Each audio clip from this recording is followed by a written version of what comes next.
Senin sore, 4 ketua umum partai koalisi pendukung Ganjar Pranowo menggelar pertemuan di kantor DPP PDIP, Menteng, Jakarta Pusat.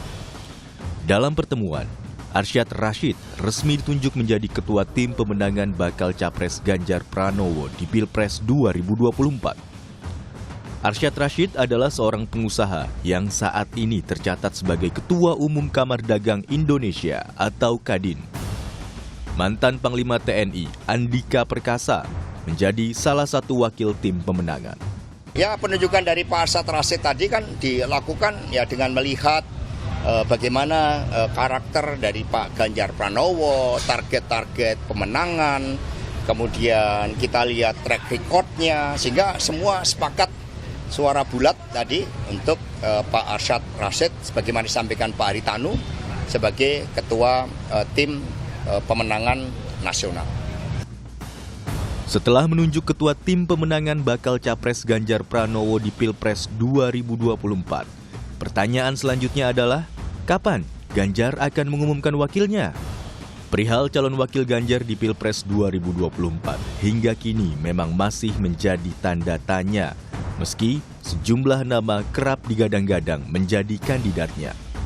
Tak hanya itu, mendekati waktu pendaftaran Capres-Cawapres yang dijadwalkan Oktober mendatang, pendekatan antar partai untuk menambah kekuatan koalisi juga terus terjadi.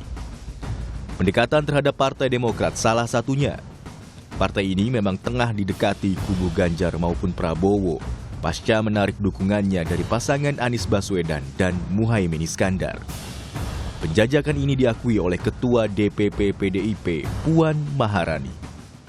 Saya ucapkan selamat kepada pasangan Mas Anies dan Caimin yang sudah mendeklarasikan sebagai calon presiden, calon wakil presiden. Komunikasi dengan Demokrat sendiri, Mbak, apakah sudah terjalin? Masih berjalin dan selalu terjalin.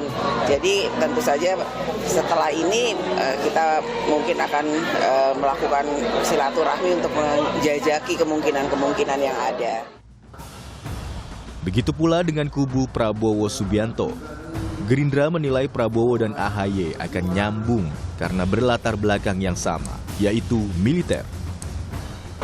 Beliau berdua ini kan orang militer yang terjun ke politik dan berhasil membentuk partai politik yang menjadi ikut di parlemen dan menjadi partai besar.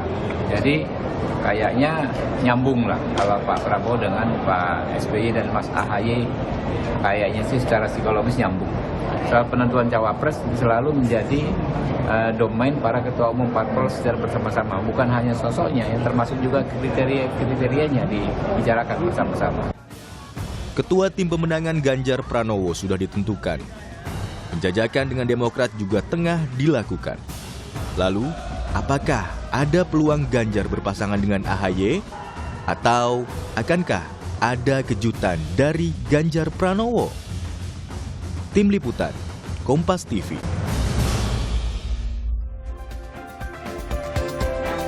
Saudara, Partai Koalisi Pendukung Ganjar Pranowo resmi menunjuk Ketua Umum Kadin Arsyad Rashid menjadi Ketua Tim Pemenangan bakal Capres Ganjar Pranowo di Pilpres 2024. Tidak hanya itu, mantan Panglima TNI Andika Perkasa juga dipilih jadi salah satu wakil tim pemenangan. Apakah ini pertanda Ganjar Pranowo akan segera mengumumkan wakilnya di Pilpres tahun depan? Kita akan bahas soal ini termasuk dengan kemungkinan peta dukungan politik terkini. Ada sejumlah narasumber di pagi hari ini, ada Ketua DPP PDI Perjuangan Andreas Hugo Pareira dan juga ada Ketua DPP P3 Ahmad Baidowi serta ada pengamat politik sekaligus Direktur Eksekutif Parameter Politik Indonesia Adi Prayitno. Selamat pagi Bapak-Bapak. Pagi. Selamat pagi. Waalaikumsalam warahmatullahi wabarakatuh. Selamat pagi. Salam. Saya langsung ke Bung Andreas dulu. Bung Andreas, semalam kan koalisi pengusung Ganjar Pranowo ini bertemu dan hasilnya adalah menunjuk secara resmi ketua pemenangan Ganjar Pranowo ini adalah Ketua Umum Kadin yakni Arsyad Rashid. Apa yang menjadi pertimbangannya? Kan kita tahu Pak Arsyad Rashid ini backgroundnya pengusaha. Ya, tentu punya pertimbangan-pertimbangan khusus, ada pertimbangan-pertimbangan yang sifatnya umum dalam arti bahwa chemistry antara tim pemenangan, sini tim pemenangan nasional dengan calon calon presidennya ya. Dan kemudian ya tentu ke depan dengan calon wakil presiden, tentu artinya pasangan yang akan berkontestasi nanti yang didukung oleh partai-partai. Di sini kan ada teman-teman partai, ada P3, ada Perindo, ada Hanura yang sudah bersama-sama memutuskan untuk kerjasama mendukung Mas Ganjar sebagai calon presiden. Nah, kita mulai dengan memperkuat konsolidasi ini, memperkuat kerjasama yang dibangun untuk mendukung Mas Ganjar. Di sini tentu pembicaraan antara partai penting, juga nanti di dalam tim ini kan di sini di samping Pak Arsyad Rashid sebagai ketua, ada wakil ketua dari unsur Purnawirawan TNI, Polri, juga Parpol, terus kemudian tokoh masyarakat, ada relawan, juga para sekretaris dan wakil sekretaris dari tim pemenangan ini akan diputuskan secara bersama gitu. Nah, intinya adalah membangun suatu kerjasama yang solid, yang mempunyai chemistry yang kuat, sehingga dengan demikian ini menjadi titik awal untuk bagaimana bersama-sama gotong royong bersama-sama memenangkan Mas Ganjar, dan kemudian nanti calon wakil presidennya pasti akan diumumkan bersama di dalam kontestasi Pilpres 2024 ini. Nah, kita itu tidak dia. menghendaki kemudian ada yang datang, ada yang pergi, dan ya itulah pola yang kita bangun melalui kerjasama dengan chemistry yang kuat. Oke, chemistry yang kuat, konsolidasi yang kemudian diperkuat, bahkan sudah ada diperkuat oleh ketua tim pemenangannya sudah ada, Pak Arsyad Rashid, wakilnya sudah ada Pak Andika Perkasa. Nah, berbicara, tadi saya sudah mau menanyakan nih, ketua tim pemenangannya sudah dipilih nih, lalu biasanya sudah mulai dekat nih pengumuman wakil dari Pak Ganjar. Ya pasti akan dalam waktu ke depan, kita masih punya bulan September ini, kita masih punya setengah bulan, ya setengah lebih lah bulan Oktober, dan ada waktu yang cukup untuk kemudian memutuskan sampai dengan ya pada saat terakhir kita mengajukan nama itu ke KPU. Di sini tentu kembali lagi kita lihat momentum mana yang paling tepat. Tapi yang paling penting adalah ya membangun soliditas kerjasama ini sehingga ini menjadi suatu kekuatan bersama untuk ya memenangkan. Kita juga menamakan ini tim pemenangan nasional gitu. Sehingga jangkauannya juga adalah jangkauan tentu harus menasional gitu. Dalam arti bahwa tim pemenangan ini harus adalah representasi dari Indonesia sebagai sebagai bangsa. Gitu. Oke, tadi Bung Andreas mengatakan ini tunggu momennya dulu. Ada yang datang, ada yang pergi. Memang ada yang mau datang, Bung Andreas? Ya kita kan di sini terbuka gitu, terbuka untuk berdialog, berdiskusi dengan mereka yang mempunyai pandangan yang sama dengan teman-teman dengan tim pemenangan ini, dengan partai-partai yang sudah memberikan dukungan pada Mas Ganjar. Nah, sehingga dengan demikian ya kebersamaan itu yang akan menentukan gerak langkah untuk menuju kemenangan itu gitu. Kita tahu bahwa banyak kelompok-kelompok baik itu partai politik, juga kelompok-kelompok masyarakat, relawan yang hari-hari ini ya menunggu positioning daripada kontestasi yang akan ikut di dalam kontestasi Pilpres 2024. Dan banyak kami juga mendapat respon dari kawan-kawan, dan kita lihat nanti ke depan. Kita lihat nanti ke depan apakah kemudian akan ada new member. Kan kita juga lihat nih di sebelah sana spotlight, kemudian Partai Demokrat mengatakan sudah move on. Apakah juga sudah membuka pintu terbuka kepada Partai Demokrat untuk ayo kemudian ikut ke koalisi kami? Ya, dengan teman-teman Demokrat kan sebelum-sebelumnya juga kita selalu punya komunikasi, baik itu secara formal atau ya juga pertemuan yang terbuka di ruang publik seperti apa yang sudah kita saksikan, bagaimana Mbak Puan bertemu dengan Mas Ahaye, kemudian diskusi-diskusi itu di antara teman-teman ya partai yang di DPR maupun di luar itu. Nah, sehingga sebenarnya hubungan antar partai ini sangat sangat cair dan terbuka. Nah, sehingga ya ini memberikan ruang untuk kita berdialog. Kalau kemudian nanti keputusannya bagaimana, nanti kita lihat gitu. Tapi yang penting kita membuka ruang untuk komunikasi, untuk berbicara. Kenapa? Karena tentu ya keputusan untuk bergabung itu tidak bisa dipaksakan. Dalam arti bahwa kita tidak bisa membuat suatu rekayasa yang berlebihan untuk memaksakan bahwa suatu kerjasama itu, atau ya kalau teman-teman lain mengatakan bahwa koalisi itu ada di dalam tanda petik bahwa ini ada dalam suatu situasi keterpaksaan. Dalam masyarakat terbuka demokratis seperti sekarang, nah itu akan menjadi bumerang sendiri untuk demokrasi itu. Jadi jangan sampai kawin paksa begitu ya, Bung Andreas ya? Betul, saya kawin paksa pasti tidak akan langgeng. Saya langsung ke Pak Ahmad Baidowi. Pak Ahmad Baidowi, ini gimana nih? Terbuka, PDI Perjuangan terbuka membuka ruang diskusi bagi partai politik mana saja. Kalau seandainya ini Partai Demokrat kemudian ikut bergabung, seperti apa? Approve kah? Ya bergabung aja, ya kita terbuka kan dengan masuknya partai politik. Tapi itu tadi, karena kita kerjasama politik dengan PDI Perjuangan didasarkan pada kesamaan visi dan juga ada kebutuhan bersama, ya tinggal datang aja baik-baik kalau memang mau bergabung. Toh komunikasi juga berjalan dengan lancar. Dengan teman-teman Partai Demokrat, khususnya kami di fraksi di DPR ya sering berkomunikasi. Tapi sekali lagi itu haknya Partai Demokrat mau bergabung dengan koalisinya yang mendukung Pak Ganjar atau bergabung dengan yang sebelah atau kembali lagi ke yang lama, yaitu semua hanya Partai Demokrat gitu. Kita nggak pernah memaksa gitu. Tapi peluangnya bagaimana dengan Pak Sandi? Kalau dari P3 sendiri kan kemudian mengusulkan atau menyodorkan nama Sandiaga Uno sebagai pendamping Ganjar Pranowo. Ya itu tadi saya katakan bahwa ya kalau mau bergabung aja tanpa mengajukan syarat di awal. Sama seperti kami bergabung dengan PDI Perjuangan tanpa syarat, tapi kemudian oleh teman-teman PDI khususnya Bu Mega dan disampaikan oleh Mbak Puan, P3 punya hak untuk mengusulkan, punya peluang, punya hak untuk mengusulkan. Ya kita usulkan, dan sampai sekarang P3 nggak pernah maksa-maksa gitu kan. Meskipun juga belum ada keputusan, terus tidak lantas kemudian P3 langsung ngambek gitu kan. Terus, kan yakin nggak ngambek nanti? Nggak khawatir. Buktinya sekarang gimana coba?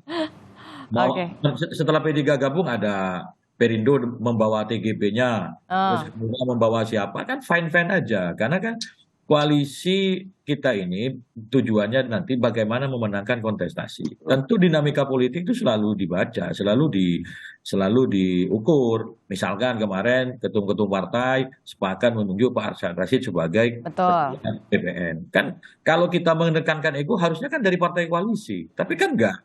Nah, hal-hal seperti itu yang kalau dibicarakan duduk bersama itu akan indah hasilnya gitu, tidak main ancam-mengancam begitu kan. Jadi dipastikan tidak akan khawatir lah ya, tidak akan ancam-mengancam begitu ya. Ya kalau mana buktinya kan begitu. Sama dulu ketika misalkan teman-teman media menggiring Cak Imin mau bergabung terus minta wapres loh. Ya silakan aja kalau mau bergabung dulu baru bicara soal cawapresnya siapa. Bukan belum bergabung sudah bicara cawapres. Nah kayak yang sekarang Demokrat misalkan belum bergabung sudah ini capresnya ini, cawapresnya inilah. Ya gimana bergabung aja belum kok sudah minta yang macam-macam kayak gitu. Jadi apakah itu sikap Demokrat beneran atau framing dari media saya nggak tahu gitu. Jadi nggak apa-apa, yang penting gabung aja dulu, jangan langsung mengajukan syarat begitu ya. Ya memang begitulah, kita kan ingin duduk bersama, bermusyawarah, menentukan siapa, peluang menangnya bagaimana, terus kekurangannya seperti apa, terus menambal kekuatannya di mana, itu kan penting untuk dibicarakan duduk bersama satu sama lain. Saya langsung ke Mas Adi Prayitno. Mas Adi, gimana nih melihatnya? Kemudian Partai Demokrat sudah mengatakan sudah move on. Dan Bung Andreas juga tadi menyebut kita terbuka ruang diskusi. ke semua partai politik. Anda melihatnya seperti apa, Mas Adi? Mas Adi, masih di mute? Bisa di... Oh ya, oke. Oke. Saya kira Partai Demokrat itu akan terus membuka begitu banyak opsi-opsi politik ya terkait dengan Pilpres. Yang paling realistis tentu memilih salah satu kandidasi yang sudah mulai bermunculan, bergabung dengan Ganjar misalnya, bergabung dengan Prabowo, karena tidak mungkin kembali bergabung dengan Anies Baswedan. Atau dengan opsi yang ketiga yang belakangan itu begitu keras berhembus ya. Cuma opsi soal poros baru ini rasa-rasanya agak sulit ya. Argumennya dua hal. Pertama, P3 itu sampai saat ini menyatakan istiqomah dan konsisten menjadi bagian dari koalisi dengan PDIP yang mengusung Ganjar Pranowo. Di situ kita sudah agak rumit. Apalagi pada saat yang bersamaan sampai hari ini PKS itu terus menyatakan tegak lurus bersama Anies Baswedan. Sekalipun misalnya tidak terlampau happy dengan Anies yang memilih Muhaimin sebagai wakilnya. Oleh karena itu Demokrat mungkin saat ini menjadi satu-satunya partai politik yang jomblo, tidak punya partner dalam koalisi. Dalam konteks itu saja sebenarnya soal poros yang keempat agak rumit. Argumen yang kedua, poros yang baru ini kan seakan-akan mencoba untuk menduetkan antara Sandiaga Uno dengan AHY. Sorry itu harus saya katakan, Sandiaga Uno ini kan soal elektabilitasnya agak sedikit jauh jika dibanding-bandingkan dengan Ganjar, Prabowo Subianto, dan Anies Baswedan. Itu yang sepertinya kalaupun toh ada poros keempat, untuk kompetitif bersaing dengan poros-poros yang lain, itu agak rumit. Oleh karena itu, saya selalu mengatakan Demokrat itu opsinya cuma dua, bersama Prabowo Subianto atau dengan Ganjar Pranowo. Kalau dengan Prabowo itu kan ada bangunan historisnya. Karena Demokrat sejak 2014, 2019 dan 2024 kemungkinan bisa berkoalisi. Apalagi misalnya elektabilitas Prabowo saat ini relatif agak sedikit kuat. Tapi ingat, potensial Demokrat itu dia akan bereuni dengan Anas Urbaningrum, mantan ketua Demokrat, yang saat ini adalah ketua umum PKN yang sangat mungkin akan juga berkoalisi dengan Prabowo. Di kesempatan misalnya kan Anas Urbaningrum hadir dalam deklarasi dukungannya terhadap Prabowo Subianto. Apa mungkin Demokrat akan satu kolam gitu ya dengan Anas Urbaningrum yang kita tahu persis gitu memiliki jarak psikologis yang agak susah untuk dibahas. Nah, yang kedua mungkin Demokrat itu cukup rasional jika menjajaki soal kemungkinan islah politik ya dengan PDIP, karena apapun judulnya Demokrat ini kan punya tautan psikologi politik yang agak berjarak. Tawaran dari Puan Maharani dan PDIP yang membuka komunikasi politik beberapa waktu yang lalu itu mestinya diseriusi oleh Partai Demokrat, apalagi yang datang itu adalah Puan Maharani yang kita tahu adalah replika politik dari PDIP. Ini yang saya kira kerjasama mantan kedua anak presiden sangat mungkin akan bisa mempertemukan Partai Demokrat dan PDIP ke depan. Saya selalu mengatakan kepada Partai Demokrat, berkoalisilah dengan poros politik yang memungkinkan memenangkan pertarungan di 2024, terutama ini menyelamatkan Demokrat, yang kedua menyelamatkan karir politik AHY. Karena kalau Demokrat tidak bergabung dengan yang menang, bisa dipastikan 2009 AHY akan dilupakan sebagai figur yang sangat layak untuk dibicarakan dalam Pilpres. Saya kira itu Mbak posisinya. Oke, Mas Adi, kalau kita berbicara soal tim pemenangan, ini kan biasanya deklarasi dulu seperti koalisi sebelah begitu, deklarasi dulu. Nah, ini kemudian justru koalisi pengusung Ganjar Pranowo memilih untuk menunjuk secara resmi ketua tim pemenangannya dulu. Apakah melihat sebentar lagi nih akan ada deklarasi? Ya, saya kira dua hal yang berbeda. Kalau tim pemenangan ini kan sebenarnya ingin mengorkestrasi dan mengonsolidasi kekuatan-kekuatan politik pendukungnya Ganjar Pranowo.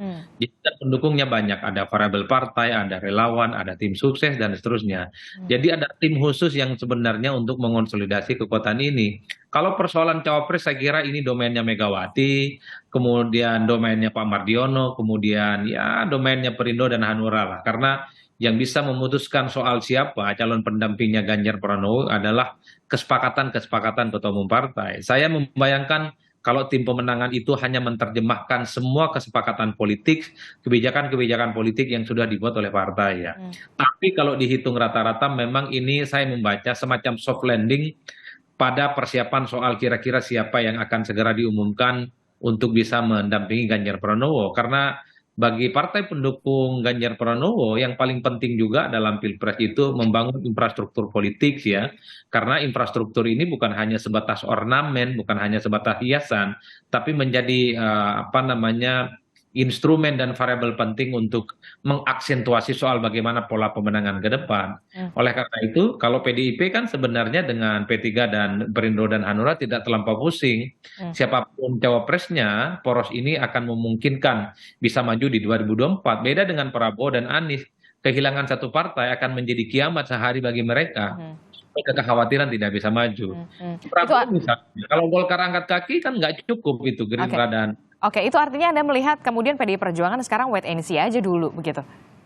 Ya saya termasuk orang yang meyakini bahwa PDIP mainnya di last minute ya, karena soal siapa cawapresnya kan menu-menu politiknya banyak dan tidak terlampau misalnya didesak oleh kepentingan segera untuk mengumumkan. Satu sisi elektabilitas Ganjar itu rebound selama 1-2 bulan ini karena momentum politiknya sudah mulai positif. Yang kedua, cawapresnya kan banyak yang ngantri sebenarnya. Ada 7, ada 5 yang saya kira memiliki nama-nama besar. Di situ ada BMD, ada Sandiaga Uno, ada Andika Perkasa gitu ya, dan seterusnya dan seterusnya. Jadi kalau persoalan cawapres sebenarnya teman-teman PDIP, kemudian P3 dan partai pengusung Ganjar sedang melakukan beauty contest. Kira-kira siapa yang menurut mereka disepakati yang akhirnya akan menjadi pendampingnya Pak Ganjar Pranowo. Orangnya ada, tinggal ditunjuk siapa namanya. Kan itu saja. Oke, benar Bung Andreas. Lagi beauty contest nih PDI Perjuangan. Kan dari kemarin juga kita lihat kan artinya suara dari masyarakat, dari berbagai macam kelompok yang memberikan nominasi-nominasi nama untuk calon wakil presiden.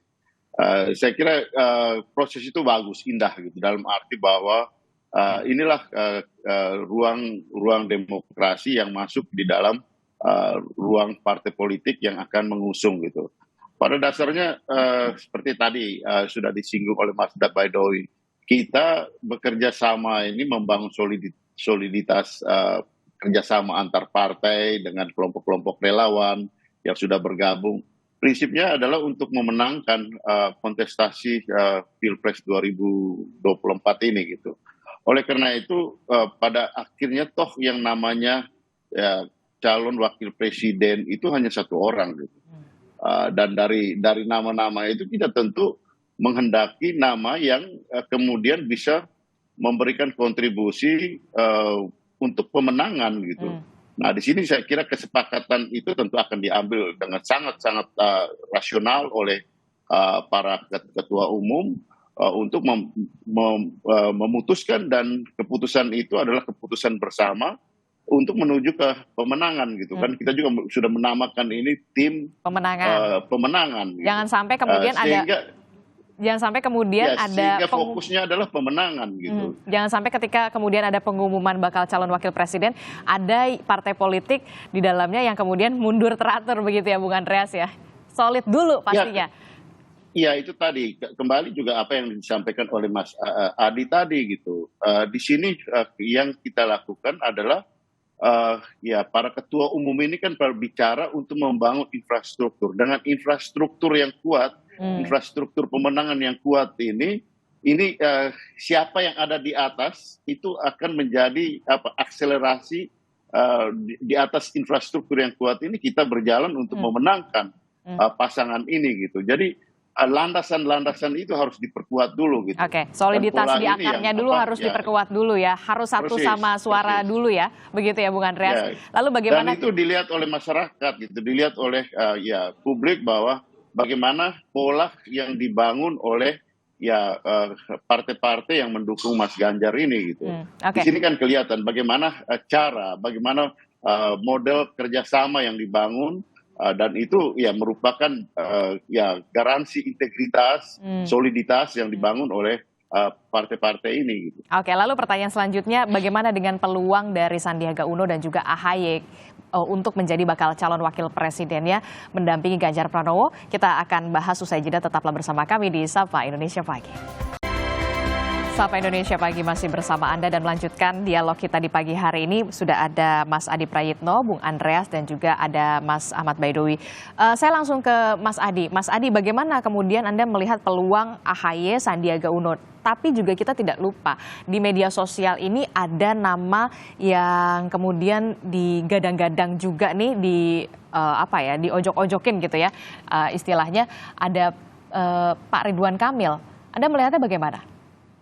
Ya, saya pertama menggunakan variabel statistik ya. Kalau kita bicara tentang angka-angka, maka nama seperti Ridwan Kamil, Sandiaga Uno, dan AHY memang masuk ya. Karena memang tiga orang ini selalu memenuhi spotlight soal cawapres potensial dan cawapres favorit. Per hari ini misalnya elektabilitas Sandi itu kan kuat.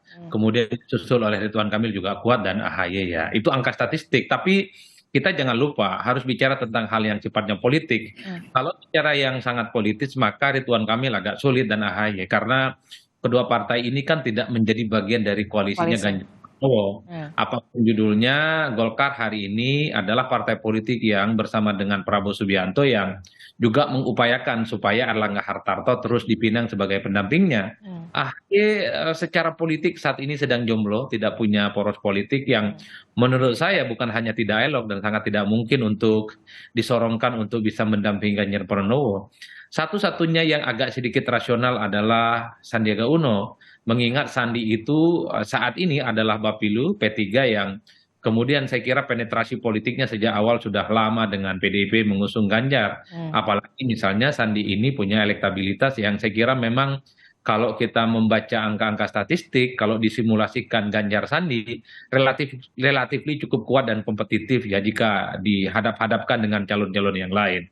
Jadi kalau dihitung rata-rata ya tentu Sandilah yang agak rasional dari segi elektabilitas, dari segi politik ya. Tapi satu hal, persoalan pendamping Ganjar ini kan melampaui itu semua. Yang bisa menentukan segala-galanya adalah Megawati Soekarno Putri tentu berkonsultasi dengan partai-partai pengusungnya, dengan Pak Mardiono, dengan Pak Oso, dan Pak Haritano. Kan itu yang kemudian bisa menentukan siapa secara definitif yang akan berdampingan dengan Ganjar didaftarkan ke KPU, bukan yang lainnya. Saya kira di situ poin saya.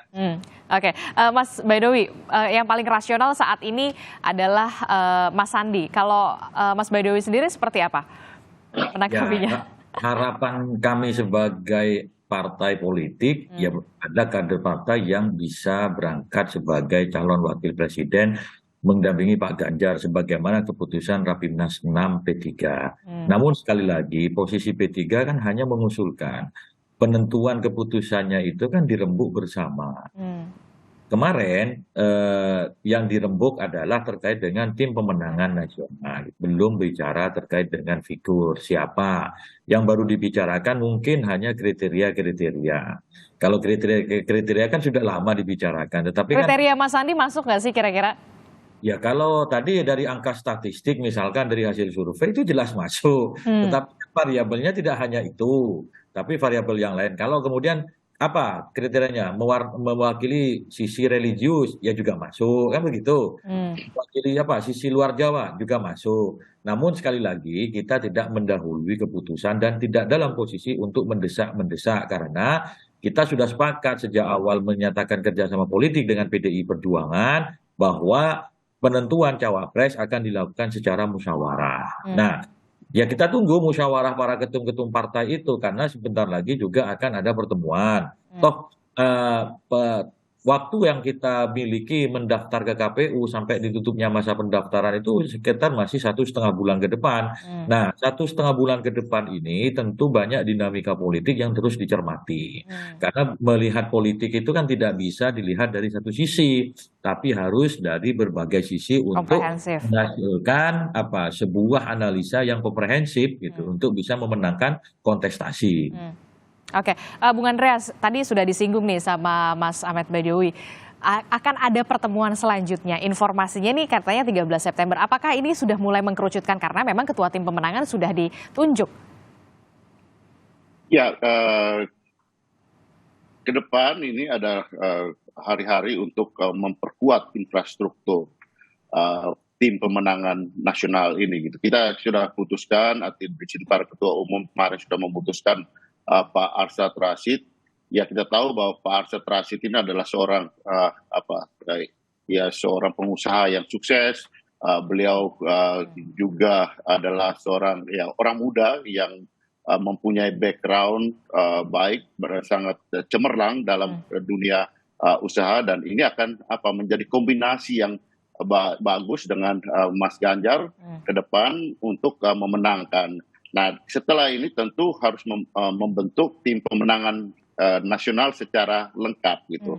Dan rapat-rapat selanjutnya yang kami peroleh dari informasi dari ya Pak Sekjen bahwa untuk memperkuat tim pemenangan nasional ini, karena sekarang kan sudah ada ya ada nama-nama, ada dari unsur-unsur, dan unsur-unsur ini adalah merupakan representasi dari ya unsur profesional, unsur masyarakat, civil society, ada unsur tokoh-tokoh, tentu tokoh-tokoh agama, juga tentu ya generasi muda, sehingga ini menjadi suatu kekuatan yang solid untuk bersama-sama memenangkan Mas Ganjar dan calon wakil presidennya ke depan. Oke. Bahwa yang akan menjadi calon wakil presiden itu adalah wilayah ketua umum. Oke, levelnya level Ini ya. pimpinan lah ya intinya. Nah, Betul. kalau untuk strateginya, karena kan tadi Mas Baidowi sudah menyatakan ini harus komprehensif. Kemudian, lalu bagaimana untuk strategi pemenangan, khususnya di Jawa Timur dan juga Jawa Barat? Karena kalau kita tahu ya Jawa Tengah sudah dipegang lah sama PDI Perjuangan. Ya kita nggak bisa membuat generalisasi seperti itu gitu. Bahwa ini daerah ini coupling gitu. Tapi ya kita lihatlah, ini mengklaim itu baik, dan ya di politik itu perlu ada klaim. Tapi ketika membuat keputusan kita harus melihat dengan peta yang terbuka, dan kemudian menghitung secara rasional. Dalam hal ini tentu ya masih ada banyak ruang yang ada di Jawa Timur. Mas Baidowi ini dapilnya Jawa Timur, dia tahu persis gitu. Mas Adi ini kan orang Jawa Timur juga. Jadi masih banyak ruang di Jawa Timur, masih banyak ruang di Jawa Barat, masih banyak ruang di Sumatera, di mana itu adalah wilayah-wilayah yang akan menjadi wilayah pertarungan untuk memenangkan Mas Ganjar dan calon wakil presidennya. Nah, disinilah saya kira infrastruktur tim pemenangan itu juga perlu menjadi representasi. Makanya saya katakan tadi ada representasi representasi kelompok masyarakat, ada representasi wilayah, sehingga dengan demikian ini menjadi suatu kekuatan yang menasional dan mensinergikan tim ini sebagai suatu tim yang sifatnya tentu juga menasional dengan dari berbagai macam unsur-unsur yang ada di bangsa ini gitu. Oke. Lalu bagaimana kemudian Mas, kan kita udah tahu Bung Andreas kalau sebelah nih udah ada nih Caimin. Kalau dari koalisi pengusung Ganjar Pranowo sendiri sudah ada nama tokoh nggak nih untuk strategi pemenangan di Jawa Timur? Bu Kofifa atau Mbak Yeni Wahid begitu? Kita punya banyak nama di situ. Kita punya banyak figur-figur yang bisa merepresentasikan baik Jawa Timur. Itu bisa di dalam tim pemenangan, karena toh ini ya, presiden dan wakil presiden itu kan cuma satu. Calon wakil presiden dan calon wakil presiden itu kan cuma satu gitu kan. Sementara ke depan di dalam tim pemenangan itu perlu banyak orang gitu. Nah, sehingga disinilah pentingnya membangun satu tim yang kuat untuk bersama-sama gitu, memenangkan kontestasi pilpres dan pilpres ini gitu. Sehingga di sini tim pemenangan ini menjadi tentu suatu faktor yang penting. Dan di sini kita sudah punya komandannya, yaitu Pak Arsyad Rashid, yang kita tahu punya background yang bagus. Beliau adalah seorang, itu tadi saya bilang, seorang pengusaha yang sukses, yang mempunyai wawasan ekonomi yang luas, terbuka, dan tentu nasional. Beliau adalah seorang ketua Kadin, dan ketua Kadin tentu mempunyai wawasan baik nasional maupun internasional dalam hal bidang ekonomi, khususnya bidang bisnis atau perdagangan. Dan ini penting untuk kita lihat bagaimana dengan visi, dengan apa yang sudah dilakukan oleh Pak Jokowi yang selama ini, kita lihat bagaimana fokus-fokus pembangunan dalam bidang infrastruktur, bagaimana pembangunan sumber daya manusia yang membutuhkan daya jangkau baik nasional maupun internasional. Dan di sini orang seperti Pak Rashid ini adalah orang yang tepat. Untuk menerjemahkan apa yang dipikirkan oleh baik Pak Jokowi termasuk maupun juga nanti kemudian oleh Mas Ganjar. Oke, termasuk juga hitung-hitungan bagaimana strategi untuk wilayah Jawa Timur pastinya. Nah, Mas Adi ada yang ingin disampaikan sepertinya nih untuk wilayah pemenangan Jawa Timur seharusnya sosoknya seperti apa yang memenuhi kriteria? Ya, saya kira memang teori dari sebuah kemenangan dalam Pilpres itu kan dua, mempertebal basis dukungan politik dan mengurangi jarak kekurangan. Kalau kita membaca angka-angka statistik di Jawa Timur, ini kan Ganjar Pranowo kuat secara signifikan. Satu-satunya cara di Jawa Timur itu adalah menebalkan kemenangan dari yang lainnya. Sambil yang kedua tadi mengurangi disparitas atau jarak kekalahan di tempat yang lain. Misalnya Ganjar itu masih belum kompetitif di Jakarta misalnya, di Banten, dan kemudian ada Jawa Barat. Nah, itu salah satu kunci bagaimana memenangkan pertarungan ini umum. Kalau misalnya saat ini Ganjar kalahnya sampai 10% di Jawa Barat misalnya, di Jakarta dan Banten, bagaimana mungkin misalnya ke depan bagaimanapun caranya ada upaya-upaya supaya kalahnya itu tidak sampai 10%, tapi bisa dikurangi jadi 2% atau 3%. Nggak harus menang, tapi minimal sisanya nggak terlampau signifikan. Masih ada waktu yang saya kira terpaut, kurang lebih 7 bulan untuk melakukan kerja-kerja politik, apalagi per hari ini misalnya Ganjar Pranowo dan gubernur-gubernur lain di seluruh Indonesia akan mengakhiri jabatan politiknya yang saya kira lebih memungkinkan untuk melakukan akselerasi dan kerja-kerja politik. Ganjar itu kan popularitasnya baru 85%. Bisa dibayangkan kalau popularitas Ganjar itu sampai mentok seperti Prabowo, sangat mungkin ya elektabilitasnya ada kesempatan untuk naik. Kalau popularitas Ganjar misalnya sudah hampir 100% seperti Anies Baswedan, bukan tidak mungkin harapan untuk terus menambah elektabilitasnya itu akan terus terjadi ya. Saya kira di situ sih sebenarnya kalau strategi dalam bagaimana memenangkan pertarungan politik yang saya teliti dan saya amati dari berbagai pertarungan politik. Jokowi misalnya 2014 itu kan kalah signifikan di Jawa Barat. Tapi di 2019 itu kekalahannya dikurangi. Kemudian 2014 dan 2019 di Banten misalnya, itu selisihnya juga dikurangi. Dulu Banten itu total anti Jokowi. 2019 Jokowi itu jarak kekalahannya semakin menipis. Ini katanya cara-cara lumrah yang bisa dilakukan untuk memenangkan pertarungan, Mbak. Saya kira di situ poinnya. Mas Capres itu adalah kunci juga. Karena menambah kekuatan politik elektoral. P3 sendiri bagaimana, Mas Ahmad Baidowi? Bagaimana kemudian strategi P3 sendiri untuk mengerek elektabilitas Ganjar Pranowo khususnya di wilayah Jawa Timur, Jawa Barat? Ya, P3 sebagai partai Islam tentu akan membawa Mas Ganjar kepada komunitas konstituen pemilih P3, yakni kalangan pondok pesantren, majelis taklim, dan juga ormas-ormas Islam. Dan itu kami lakukan kemarin ketika berkampanye untuk Pak Jokowi itu signifikan, termasuk bisa mengurangi kekurangan Pak Jokowi, kekalahan Pak Jokowi di Banten dan Jawa Barat.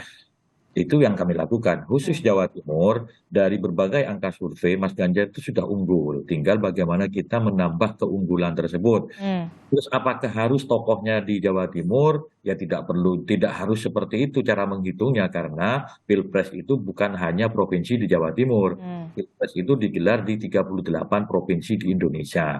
Banyak cara untuk menambal kemenangan Pak Ganjar di Jawa Timur. Misalkan kami dengan caleg-caleg yang ada di PDI, lalu digabungkan PDI dengan P3 di Jawa Timur, itu luar biasa. Saya misalkan punya kekuatan di Madura, terus di situ ada juga Ketua Banggar Pak Said Abdullah. Ya, tentu mesin-mesin politik partai dan mesin-mesin caleg diarahkan untuk bisa memenangkan Pak Ganjar Pranowo, untuk menebalkan kemenangan Pak Ganjar Pranowo, semisal calon wapresnya tidak berasal dari Jawa Timur. Kalau cawapresnya dari Jawa Timur, ya dorongannya akan lebih mudah. Tapi sekali lagi kami katakan bahwa Pilpres ini tidak hanya satu provinsi. Pilpres ini dilakukan di 38 provinsi. Itu saja.